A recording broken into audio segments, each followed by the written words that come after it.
Hi, I'm Dr. Sharky, a critical care physician. I just saw a famous YouTuber slash doctor react to the Alien franchise and it was a bit disappointing to me. I haven't seen it in some time, so let's react to the medicine and physiology of the first Alien movie. My favorite Alien movie has to be Aliens, but let me know in the comments what you think is the best movie in the Alien franchise. And if you like this kind of content, please consider hitting the subscribe button. So let's head off to the Nostromo, and please remember, in space, no one can hear you scream. Love the practical effects, always better than CGI. I love the atmosphere. Alien is probably the best sci-fi horror movie ever made. I don't think we managed to top it all. So the ship is empty and deserted. We're looking for the crew. It's running on autopilot. Okay, so are they asleep in those pods? Yes, so looks like they're in suspended animation, which is a common trope in sci-fi. And it looks like they've been woken up. Guess they must have come home. They're back on Earth. So this is a very common trope in science fiction because of the vast distances to be traveled in outer space. In interstellar voyages, we're typically limited by the speed of light. So how are people going to survive for so long? And what science fiction does is we've got this cool thing called cryosleep or freezing or whatever. And it's got some basis in medical physiology. We do something called targeted temperature management, which means we can cool down the body if we want to slow down sort of the metabolism. We sometimes do that to protect the brain. Let's say after cardiac arrest and the brain's suffered an injury, and there's a whole sort of industry and sort of, I don't want to say pseudoscience, but there are people who want to freeze their bodies after death so they can be revived at some time in the future. And we can see here, we got John Hurt in his diaper, and we've got Bilbo Baggins by his side as well. Always nice to see that. John Hurt in his diapers. Oh, they got a cat. It's always good to see a cat. You can't go wrong with a cat. Where's Earth? You should know. Good question. So they're not on Earth, but something has brought them out of cryosleep. But for what reason? Why? Is there an emergency? Intercepted a transmission of unknown origin. She got us up to check it out. A transmission? Out here? Yeah. Oh, that's creepy. So they picked up a transmission of non-human origin. So they got to check it out. Not always the best idea. Especially after this film. I'm sure nobody's going to do that ever again. Transmission? Sorry, head office. You can keep your money. I'm going home. Alive. So it's on one of the moons. DOR's in line. Looks like they're gonna have a rough landing.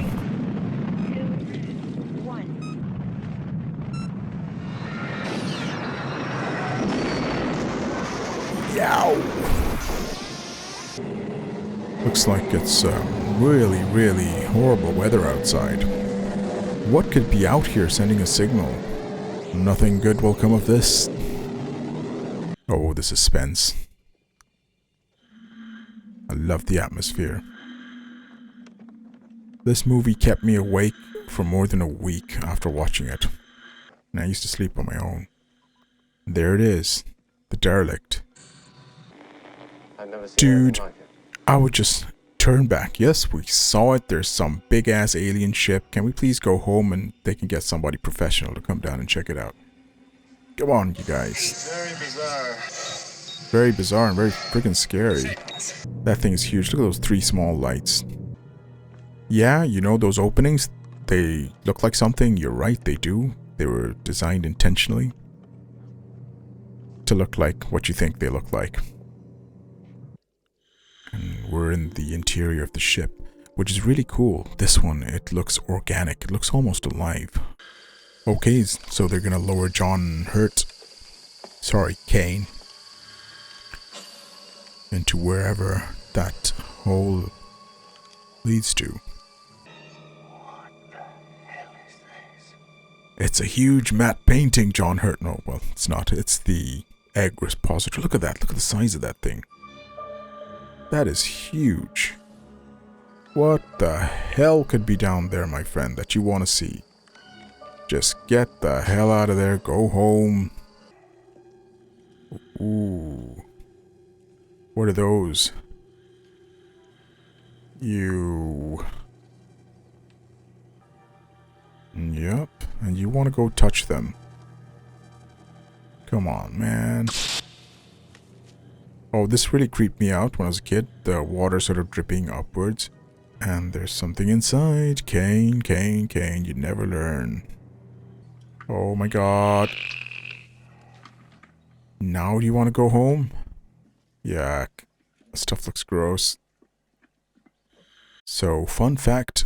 All the stuff inside, it's actually made from dead animal parts. So that's why it looks so real and so disgusting. I can't remember. I think it was dead sheep or something like that. Their guts and things. So, ew.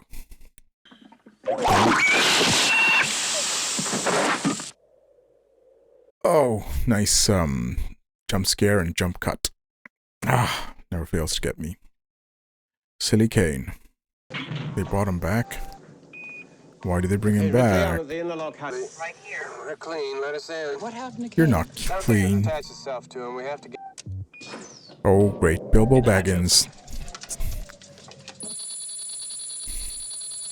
Bilbo Baggins is gonna kill you all. Literally. Oh my god, that thing melted right through that heavy perspex. Pop it open.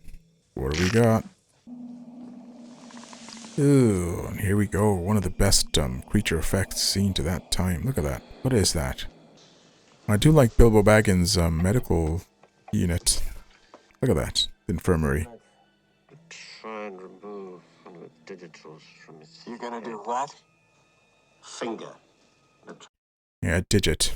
That's how we get the word digit from digitals. One. And I guess Tom Skerritt doesn't understand that finger, so we're going to use finger. Try and get his finger off. Just a minute. It's freezing on there. Ooh. That's a very good defense mechanism. You try to get it off, it's going to kill its host. I don't know whether we have any sort of parasites which do that on Earth. Skerritt, I know. It's not coming off without tearing his face off with it. Oh, they're going to pop him in some sort of scanner? Yeah, how come they don't freeze him? That's a very good question. You got some unknown organism. Presumably it will respond to temperature the same way. Stick him in the cryosleep. Freeze him, take him to Earth. Let them deal with it. But then again, it'll be a very short movie. They got a cool scanner there, like a portable sort of mini CT scan, I guess, or MRI scan. What year is this? 2145 or something like that? So we use 3 types of scanners that we use in our medical practice. One is the ultrasound, which I use all the time for various things, to scan the insides of your abdomen, check if there's any accumulation of fluids. I can scan a person's heart, do an echo study by the bedside really quickly. And the thing that I use it for the most is to get intravenous access in patients who you can't see their veins on the surface, that's one type of scanner. The other type of scanner that we use is a CT scan, and we use it very often as well, especially if I got patients who are very unwell, who are maybe unconscious, they've been intubated, and we don't know what's going on. We'll scan their heads, definitely, and we might scan their bodies as well. If they're septic, we need to know where the infection's coming from, we'll do a CT scan. If they got a really painful tummy, and they're really unwell and we think, oh, something's going on in their abdomen, we'll do a scan of their abdomen. So we use it all the time, and it'd be really cool to have something like this on a spaceship where you're traveling for years on end and you're nowhere near any sort of hospital or advanced medical support. You've got a scanner, and you've got some tools, at least you know what's going on. And the best thing is, of course, they've got the cryosleep. Freeze them and until there's somebody else's problem. Damn, I wish I had cryosleep actually instead of a scanner. Okay, let's see. What are we seeing? What are we seeing, Bilbo? What are you seeing? I would suggest it's feeding him oxygen. Oh, cool. So it looks like it's feeding him oxygen. Maybe it's sort of intubated him. This is what we do. The patient who's unconscious and can't breathe for their own or protect their airway. Paralyzes him, puts him in a coma. And keeps him alive. Paralyzes him, then keeps him in a coma and keeps him alive. What the hell is that? That, my friend, is an anesthesiologist. An alien anesthesiologist. I don't think. Below the knuckle there. Yeah, the knuckle, it does that. That creepily does look like a very sort of sleep paralysis demon hand. That's what it looks like. Stand by. But this creature, it's all practical effects. It was the creature, I'm not sure what it's, I don't think it was Stan Winston. It was somebody else who built the creature for this. And I think they got into trouble when they're flying it in from abroad or wherever. I think from the States to the UK for filming. And they were stopped at the airport when they saw this creature and they were wondering, what the hell is this? Or they saw the designs, I'm not sure. And they said, what the hell, what is this? It's some sort of unknown creature. And, that would have freaked out the airport security, man.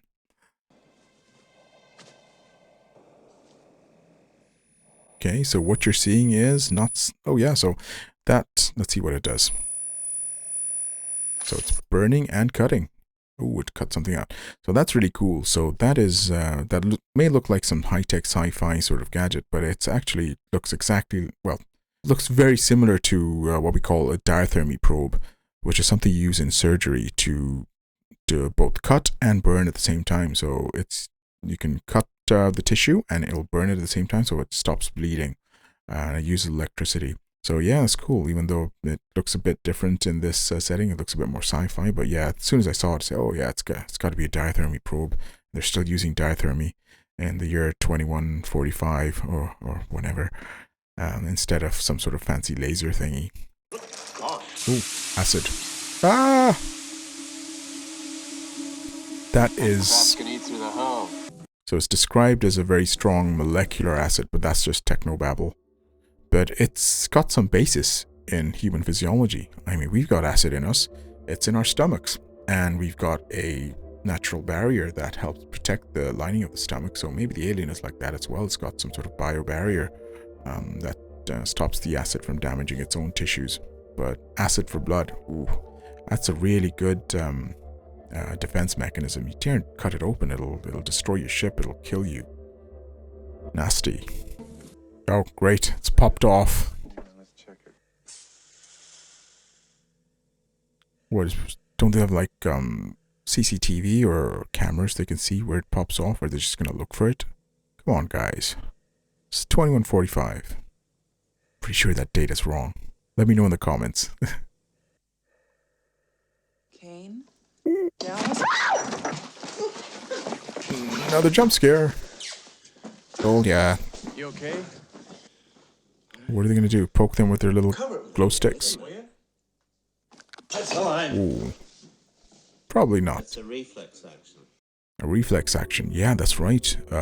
It's dead and it's got reflexes are still intact, which is really, really strange because there is something like that in humans as well.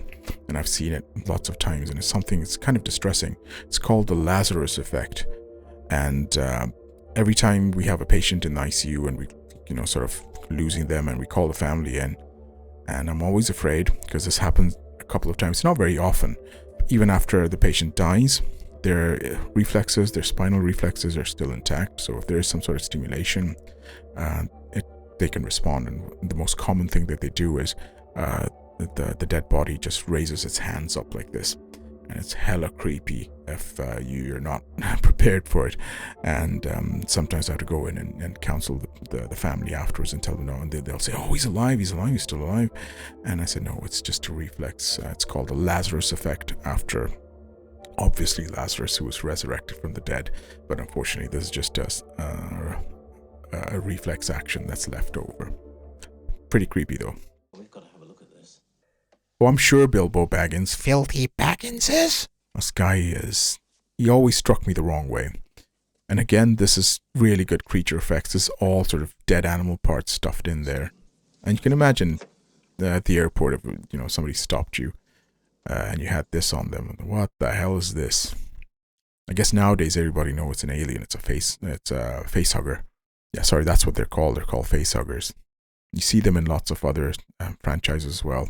If you played Half-Life, you got the head crabs, and they're basically face huggers as well, but they turn your victims into zombies. So I guess they're leaving at last. Oh, he's awake. Just been deep-throated by an alien, but he's awake. I'd rather be eating something else, but right now I'm thinking food. Oh, that went over my head when I was a kid. think it took me quite some time to get that. Oh, I'm sure you'll be eating something else. It was the 80s. Come on, everybody's smoking. Everybody's being rude, politically incorrect. It was the times. I don't want to talk about what it's made of. I'm eating this.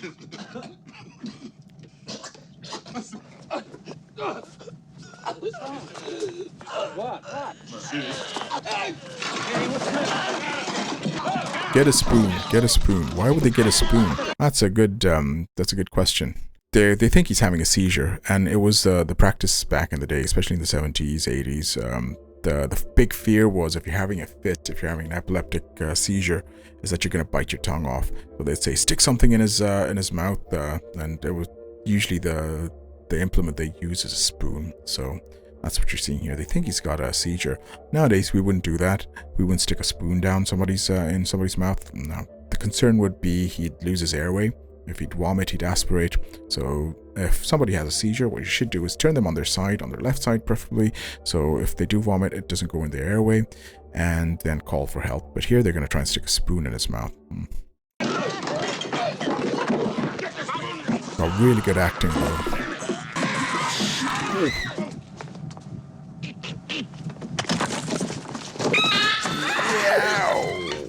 Too much blood for YouTube. Hello, my darling. Hello, my baby. Hello, my ragtime gal. If you get this reference, let me know in the comments below. Fun fact. The crew were told that there's going to be something happening, but they didn't know how much blood there was going to be. So Veronica Cartwright's reaction was kind of genuine. She didn't expect that. Not that amount of blood anyway.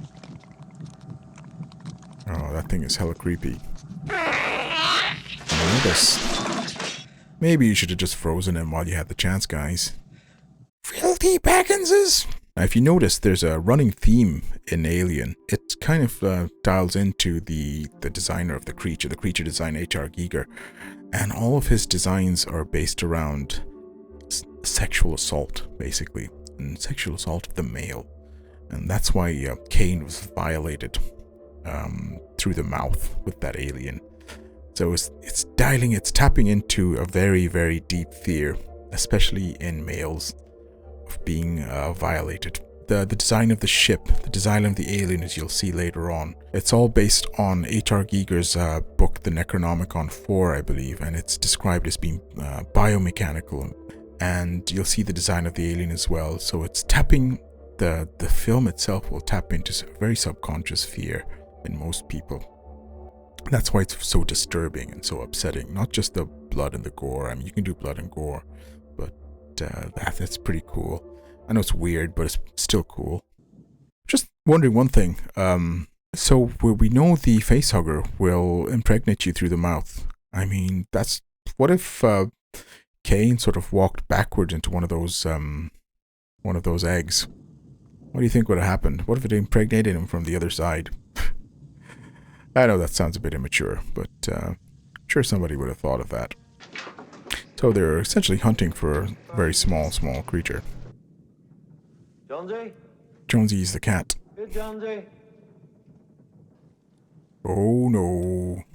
It's shed its skin. Dude, I would just run the hell back. Oh, it's Jonesy. Oh my god. There we go.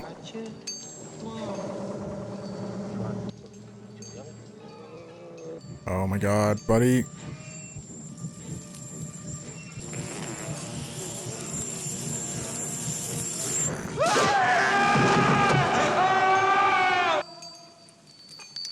And that's it. Oh, evil kitty.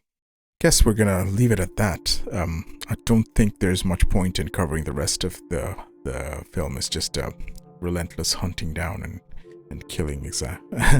So that's Alien, one of the most influential sci-fi horror films of all time, and I think it still has not been beaten in terms of pure sort of horror, and it's excellently made. Ridley Scott is a genius, of course. And fun fact, the Alien and the Blade Runner share the same universe. Probably not canon, but it's been shown that they do share the same universe, which is pretty cool. And one more cool thing about the Alien series and the Alien physiology, the alien species itself sort of demonstrates what's called a horizontal gene transfer. So you wonder why, and you'll see this in the later movies if you've seen them. The alien will sort of resemble the host, and you kind of saw that. Maybe you just missed it just when Parker got wasted. The alien looks kind of like a human. It stands on 2 legs. It's got 4 limbs, 2 arms, 2 legs. It's got a head. So the alien species, as part of its evolution, shows what's called horizontal genetic transfer. And that means it picks up the genetic characteristics of its host and combines them with its own, in opposition to sort of, say, what we call vertical genetic transfers, what's passed from parents to offspring, which normally happens. But horizontal transfer does take place, and it's not something from science fiction. It's what bacteria uses to transfer specific traits to other types of bacteria. I'm sorry if this is a bit rushed. I just want to do it really quickly. I don't have much time these days. So anyway, if you enjoyed it, please remember, leave a like, comment, and tell me what you think was the most interesting sort of medical/scientific thing in Aliens.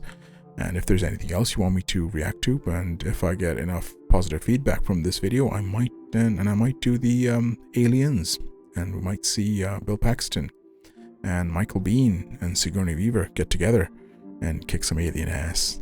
Alright, so for now, it's game over, man, and we'll catch you in the next one.